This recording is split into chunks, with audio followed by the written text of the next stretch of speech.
ಪುಣ್ಯ ಅಂತ ನಾನು ಭಾವಿಸ್ತೀನಿ.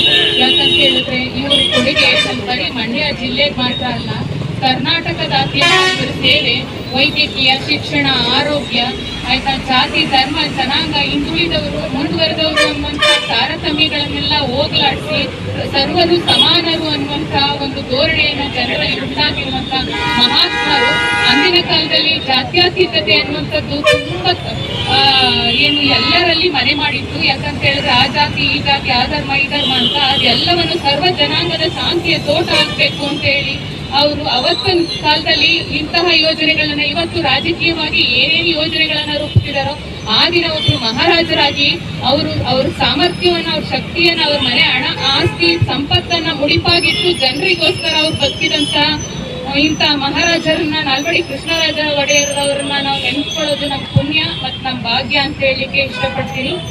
ಇಷ್ಟ ಹೇಳಿ ಇವತ್ತು ನಾಲ್ವಡಿಯವರ ಪುಣ್ಯ ಸ್ಮರಣೆ 1940 ಆಗಸ್ಟ್ 3ರಂದು ನಮ್ಮನ್ನು ಅವರು ಅಗಲಿದ್ರು. 86 ವರ್ಷಗಳು ಕಳೆದು 86 ಶತಮಾನಗಳು ಹೋದ್ರೂ ಅವರು ಹಾಕಿದಂಥ ಅಸ್ಮಿತೆ, ಮರೆಯಲಾಗದಂಥ ಕಾನೂನುಗಳು ಇವತ್ತು ಅಜರಾಮರವಾಗಿ ಉಳಿದಿದೆ. ಪ್ರತಿನಿತ್ಯ ನಾವು ಊಟ ಮಾಡುವಾಗ ನಾಲ್ವಡಿಯನ್ನ ನೆನಪಿಸ್ಕೊಳ್ಬೇಕು. ಯಾಕೆಂತಂದರೆ ಕೃಷಿ, ಆರೋಗ್ಯ, ಸಾಂಸ್ಕೃತಿಕವಾಗಿ ನಮ್ಮ ಭಾರತ ದೇಶದಲ್ಲಿ ಇದ್ದಂತಹ ಅನಿಷ್ಟ ಪದ್ಧತಿಗಳನ್ನು ತೊಡೆದಾಕಂತಹ ಮಹನೀಯ ನಾಲ್ವಡಿ ಕೃಷ್ಣರಾಜ ಒಡೆಯರವರು.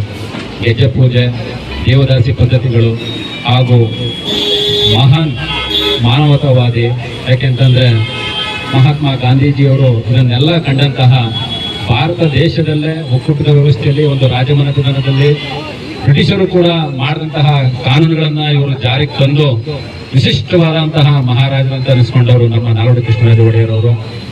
ಮಹಾತ್ಮ ಗಾಂಧಿಯರವರು ಇದನ್ನು ನೆನೆಸ್ಕೊಂಡಂತಹ ಒಂದು ಸುವರ್ಣ ಕಾಲ, ಸುಖ, ಶಾಂತಿ, ನೆಮ್ಮದಿಯಿಂದ ಇದ್ದಾರೆ ಅಂದರೆ ಮೈಸೂರು ಪ್ರಾಂತ್ಯದ ಜನರು ಅಂತ ಹೇಳಿ ನಾಲ್ವಡಿ ಕೃಷ್ಣರಾಜ ಒಡೆಯರವರಿಗೆ ರಾಜಶ್ರೀ ಅಂತ ಬಿರುದನ್ನು ಕೊಟ್ಟು ಅವರನ್ನ ಗೌರವಿಸಿದ್ದಾರೆ. ಈ ತರಹದ ಮಹಾನ್ ವ್ಯಕ್ತಿ ಇವತ್ತು ನಮ್ಮ KRS ಅಣೆಕಟ್ಟಿನ ವಿಚಾರವಾಗಿ ತಮಿಳುನಾಡು ಮತ್ತು ಕರ್ನಾಟಕದ ನೀರಿನ ಒಂದು ವಿರೋಧಾತ್ಮಕವಾದ ಹೇಳಿಕೆಗಳನ್ನು ಕೊಡುವಂಥದ್ದು ರಾಜಕಾರಣಿಗಳಾಗ್ಬೋದು, ಸಿನಿಮಾ ನಟರಾಗ್ಬೋದು, ತಮಿಳಿಗರಿರ್ಬೋದು, ಯಾರು ಕೂಡ ಅನ್ಯತೆ ಭಾವಿಸಿದಂತೆ ನೆಲೆ, ಭಾಷೆ, ನುಡಿಗೆ ಮುಡಿಪಾಗಿಟ್ಟಿರುವಂತಹ ಈ ನಾಡಲ್ಲಿ ನಮ್ಮ ಪ್ರತಿನಿತ್ಯ ನಾಲ್ವಡಿ ಕೃಷ್ಣರಾಜರನ್ನ ನೆನಪು ಮಾಡಿಕೊಳ್ತಾ ಅವರ ಕೊಟ್ಟಂತಹ ಕೊಡುಗೆಗಳನ್ನು ಮುಂದಿನ ತಲೆಮಾರಿಗೆ ಹೇಳಿ ಜನಮಾನಸದಲ್ಲಿ ನಿರಂತರವಾಗಿ ಅವರ ಅಜರಾಜಮರಾಗಿ ಉಳ್ಕೊಳ್ಳುವಂತಹ ಕೆಲಸವನ್ನ ಮಾಡ್ಕೊಳ್ಬೇಕು ಅಂತ ಈ ಮೂಲಕ ಕೇಳ್ಕೊಳ್ತಾ ನಾನು ಮಾತನಾಡಿಸ್ತಾ ಇದ್ದೀನಿ. ಅತ್ಯುನ್ನತ ದೊರೆ ರಾಜರ್ಷಿ ನಾಲ್ವಡಿ ಕೃಷ್ಣರಾಜ ಒಡೆಯರವರು ನಮ್ಮನ್ನ ಅಗಲದಂತಹ ದಿನ.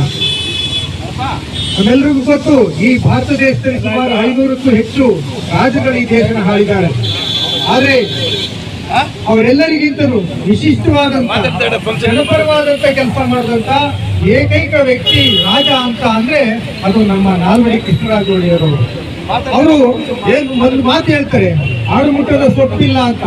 ಹಾಗೆ ನಮ್ಮ ಮಹಾರಾಜರು ಮಾಡದ ಕೆಲಸಗಳೇ ಇಲ್ಲ. ಪ್ರತಿಯೊಂದು ಕೆಲಸವನ್ನ ಇವತ್ತು ಅವರು ನೆನೆಸ್ಕೋಬೇಕು ಅಂದ್ರೆ ನಮ್ಮ ಮನೆಗಳಲ್ಲಿ ಅವರ ಫೋಟೋನ ಇಟ್ಟು ಮಂಡ್ಯ ಜನತೆ ಅವ್ರನ್ನ ಪೂಜೆ ಮಾಡಬೇಕು. ಯಾಕೆಂದ್ರೆ ಇವತ್ತು ನಾವೇನಾದ್ರೂ 3 ಹೊತ್ತು ಊಟ ಮಾಡ್ತಾ ಇದೀವಿ ಅಂದ್ರೆ ಅದಕ್ಕೆ ಕಾರಣ ನಮ್ಮ ನಾಲ್ವಡಿ ಕೃಷ್ಣರಾಜ ಒಡೆಯರ್ ದೊರೆ.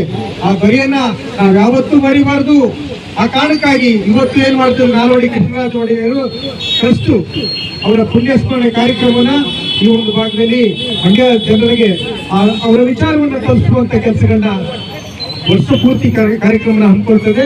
ಇವತ್ತು ನಮ್ಮನ್ನ ಅಗಲಿರ್ತಕ್ಕಂಥ ಈ ದೊರೆ ನಾಲ್ವಡಿ ಕೃಷ್ಣರಾಜ ಒಡೆಯರಿಗೆ ನಾವೆಲ್ಲರೂ ಸೇರಿ ಒಂದು ಪುಣ್ಯಸ್ಮರಣೆ ಸಂದರ್ಭದಲ್ಲಿ ನಮನಗಳನ್ನ ಸಲ್ಲಿಸ್ತಾ ಅವರನ್ನ ಯಾವತ್ತೂ ನಾವು ನೆನ್ಕೊಳ್ಬೇಕು ಅನ್ನೋ ವಿಚಾರವನ್ನ ಎಲ್ಲರಿಗೂ ತಿಳಿಸ್ತಾ ನನ್ನ ಮಾತನ್ನು ಮುಕ್ತಾಯ ಮಾಡ್ತೀನಿ. ನಮಸ್ಕಾರ.